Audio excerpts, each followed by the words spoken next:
हमारे दिल में बाबा साहब अंबेडकर है।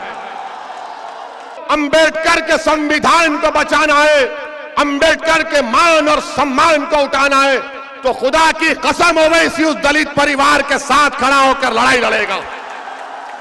अगर कोई दलित पर जुल्म हो रहा, किसी गैर मुस्लिम पर जुल्म हो रहा और तुम्हारे दिल में जज्बात ना आए तो वो मुर्दा है, इंसान नहीं है। याद रखो हमारी बात को।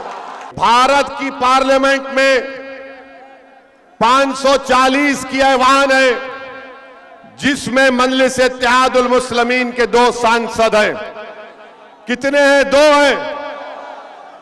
और जब दोनों में से एक खड़े हो जाते हैं पार्लियामेंट में आपकी बात करने के लिए, आपके इंसाफ की बात करने के लिए, गरीब, मजलूम, अति पिछड़ा, दलित की बात करने के लिए, तो क्या होता है? हम जब खड़े हो जाते, जब दलित की बात करने के लिए, अंबेडकर के संविधान को बचाने की जब बात हम करते हैं, तो बीजेपी के 306 एमपी खड़े होकर ओवैसी को बोलते हैं बैठ जा, बैठ जा, बैठ जा। तो मालूम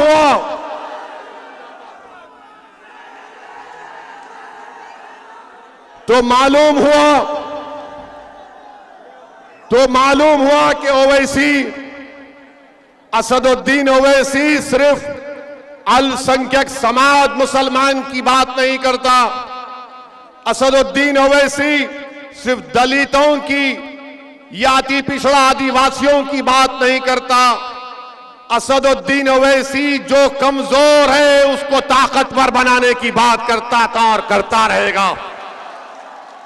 हमने कभी भी मजहब के नाम पर भेदभाव नहीं किया। मेरी कोई एक ऐसी तकरीर दिखा दो जहां पर मैंने किसी समाज या किसी मजहब के बारे में कहा मेरी लड़ाई संविधान बचाने की है।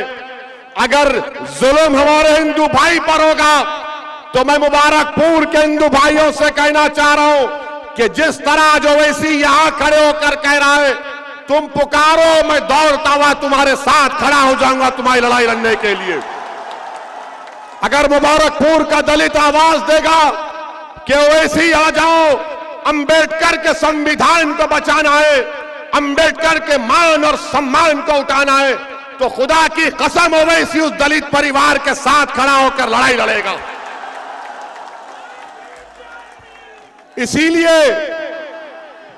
इसीलिए जब 2019 में हैदराबाद की आवाम ने हमको चौथी मर्तबा रुकने पार्लियामान एमपी बनाया, तो हम जब हल्फ लेने के लिए गए तो बीजेपी के 300 एमपी नारा लगाना शुरू कर दी। हमको देखकर हमने भारत के संविधान पर, अल्लाह के नाम पर हल्फ लिया।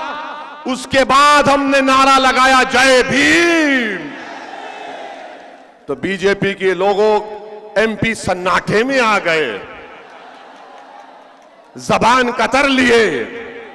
बाद में हमसे पूछे ये तुम्हारे दिमाग में कैसा आता है? हमने कहा दिमाग में नहीं, हमारे दिल में बाबा साहब अंबेडकर है। हमारी सोच और फिक्र में किसी से नफरत नहीं है। हम कमजोरों को मजबूत बनाना चाहते हैं, हम कमजोरों को ताकतवर बनाना चाहते हैं। जिस पर जुल्म हो रहा उसके जुल्म को रोककर मजलूम को इंसाफ दिलाना चाहते हैं। यही लड़ाई मजलिस इत्तेहादुल मुस्लिमीन की है। मेरे भाई, आज का 2 मार्च का दिन मेरे लिए एक बहुत ही मुबारक दिन है कि आज मेरी जमात मजलिस इत्तेहादुल मुस्लिमीन के अहिया के 64 बरस हो चुके हैं। अल्हम्दुलिल्लाह। लोग आपसे पूछेंगे कि मजलिस ने हैदराबाद में क्या किया। हमारे पास हैदराबाद में मजलिस ने 7 विधायक हैं, कोई मंत्री नहीं है, कभी सत्ता में नहीं गए ना जाएंगे, मगर हमने जिनसे वोट लिया उनके लिए हमने मेडिकल कॉलेज को कायम किया। कब कायम किया? 40 साल हो गए मेडिकल कॉलेज बनकर।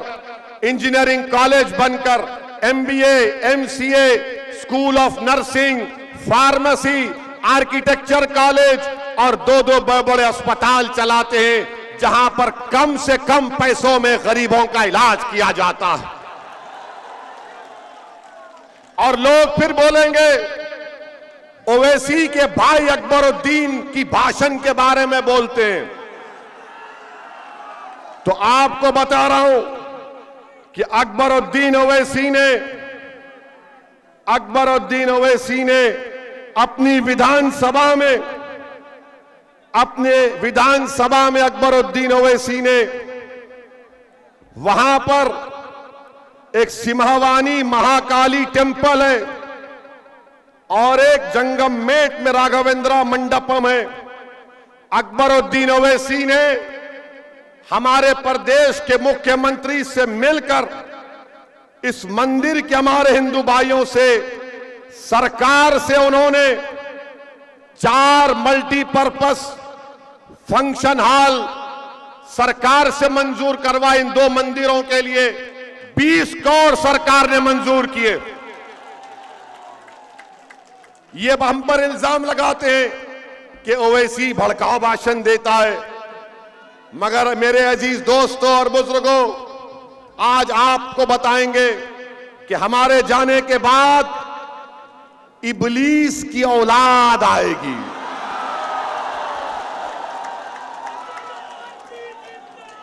अबू जहल अबू लहब की नाजायज औलाद आएगी। यजीद के मुर्दार दिल रखने वाले भी आएंगे।